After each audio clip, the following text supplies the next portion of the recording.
Assalamualaikum warahmatullahi wabarakatuh. Semangat pagi anak-anak. Di pertemuan kali ini kita masih membahas tentang sistem reproduksi laki-laki. Dan kita akan membahas proses spermatogenesis. Sudah ada yang tahu apa itu spermatogenesis? Mari kita pelajari lebih dalam di pembahasan kali ini. Spermatogenesis terjadi kepada anak laki-laki yang telah beranjak dewasa atau mulai mengalami masa pubertas. Tanda bahwa sistem reproduksi pada laki-laki telah matang adalah dengan keluarnya cairan mani pada penis. Biasanya cairan mani keluar pada anak laki-laki yang sudah puber dan mengeluarkannya lewat mimpi basah.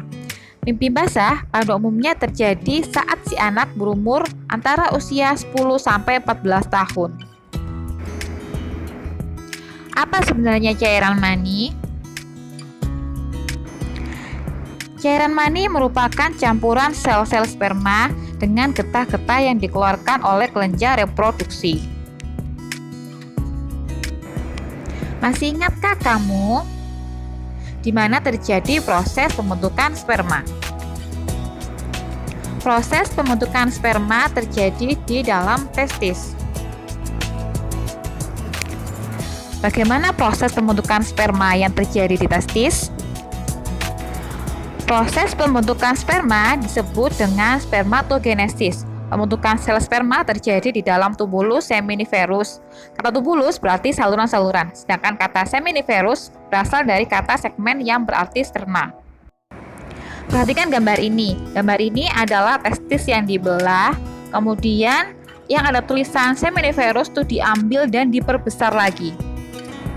Dari sini nanti kamu akan melihat bagaimana sperma itu terbentuk. Dimulai dari sel-selnya yang ada di dekatnya kulit, kemudian nanti dia akan berkembang. Setelah itu ada lubang yang di tengah yang putih itu. Nanti di situ kalau sudah matang baru akan keluar dari situ. Jadi tubulus seminiferus adalah saluran panjang yang berkelok-kelok tempat pembentukan sperma. Kumpulan tubulus inilah yang sebenarnya struktur pembentuk testis. Proses pembentukan sperma pada tubulus seminiferus terjadi secara bertahap. Sel induk sperma atau spermatogonium yang bersifat diploid mengalami pembelahan secara mitosis membentuk spermatosit primer. Selanjutnya, spermatosit primer mengalami pembelahan meiosis tahap 1. Pembentukan 2 spermatosit sekunder yang bersifat haploid. Spermatosit sekunder kemudian mengalami pembelahan meiosis tahap 2. Membentuk spermatid yang bersifat haploid. Akhirnya, spermatid mengalami diferensiasi atau perkembangan sehingga membentuk 4 sel sperma atau spermatozoa yang matang.